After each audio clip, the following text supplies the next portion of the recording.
अशोक सिंघल जी का अपने पैतृक गांव बिजौली से काफ़ी लगाव था। राम मंदिर आंदोलन में उन्होंने देश भर का भ्रमण किया, मगर जब भी फुर्सत उनको मिलती थी तब वो अपने गांव बिजौली पैतृक गांव आते थे।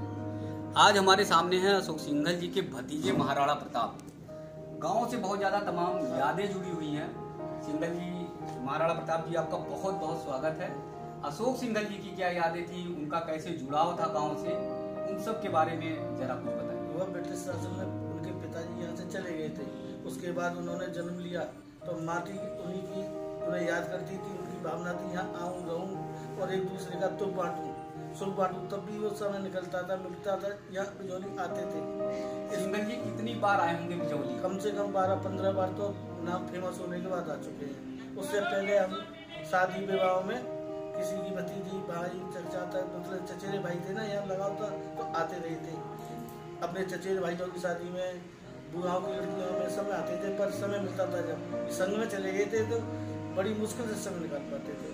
राम मंदिर का जो आंदोलन था 6 दिसंबर 1992 का, हाँ, 92। उसके बाद पूरे देश में जो है दुनिया भर में उनका नाम हो गया था और चर्चित हो गए थे, और उनका समय जो था वो बहुत ज़्यादा व्यस्त होने लगा। व्यस्त होने के बाद भी यहाँ पर 2-3 बार रातों में रुके।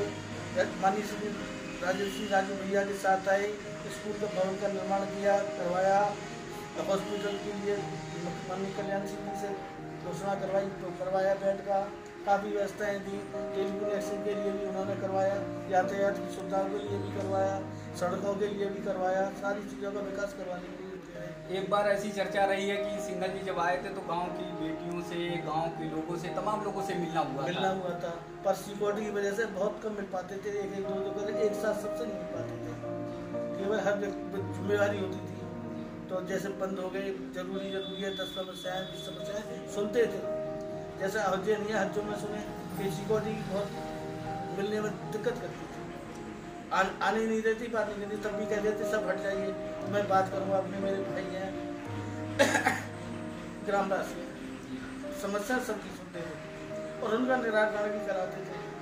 किसी ये विवादित ढांचा जो उठाया गया 6 दिसंबर 1992, तमाम लोग हो गए थे, तो इस गांव में उनका क्या नजरिया रहा? उनके लिए कोई खिलाफ नहीं था।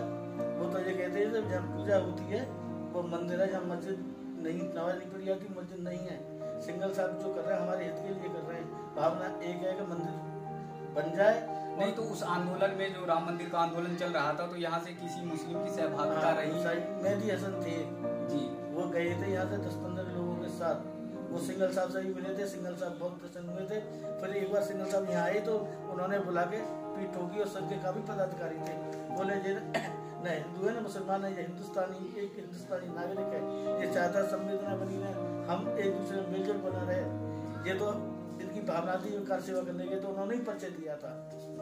उन्होंने बुला के पीठ हुई थपथपाई थी। जिन्होंने राम मंदिर आंदोलन को जन जन तक पहुंचाने का काम किया। आज जो राम मंदिर की भव्य आधारशिला देख रहे हैं आप, उसकी देन सिर्फ और सिर्फ अशोक सिंघल जी हैं। अशोक सिंघल जी के साथ तमाम ऐसे लोग थे, पूरा देश खड़ा हो गया था, जिन्होंने अयोध्या में हुंकार भरी थी, और वो हुंकार पूरे देश तक। गांव से बहुत ज्यादा लगाव था। भले ही वो व्यस्त रहें, देश और दुनिया में घूमते रहें, लेकिन जब भी उन्हें मौका मिलता था तो अपने गांव बिजौली आते। बिजौली में वो बहुत साधारण तरीके से गांव में परिवार के साथ बैठते थे, बातचीत करते थे, और खासकर उन्हें चूल्हे की रोटी बहुत पसंद थी। हमारे साथ उनके परिवार की उनकी भतीजी हैं सीता सिंघल जी। तो कैसे खाने पीने का आप लोग व्यवस्था करते थे, तैयारियां करते थे? बाहर से लोगों को बुलाना पड़ता था। चूल्हे की रोटियां बनती थी, मक्के की भी बनती थी, गेहूं की भी बनती थी, लेकिन सादा खाना खाते थे। दोरही सादा बनाते थे उनके लिए, लौकी बनती थी। बाकी वैसी सब्जियां नहीं खाते थे, हरी सब्जियां खाते थे ज़्यादा। तो उनके लिए बहुत अच्छा लगता था, आपस में सबके परिवार के साथ बैठ के खाते थे, तो हमें भी अच्छा लगता था। उनके साथ बहुत लाव लश्कर रहता था। तो ऐसा तो नहीं गांव की महिलाएं या घर की महिलाएं डर जाया करती थी? नहीं, घर की तो नहीं डरती थी, लेकिन गांव की महिला थी एक जो रोटी बनाने आई थी, वो डर गई थी। तो उनसे कहा हमने, चाची आप नहीं डरिए, ये आपसे कुछ नहीं कहेंगे।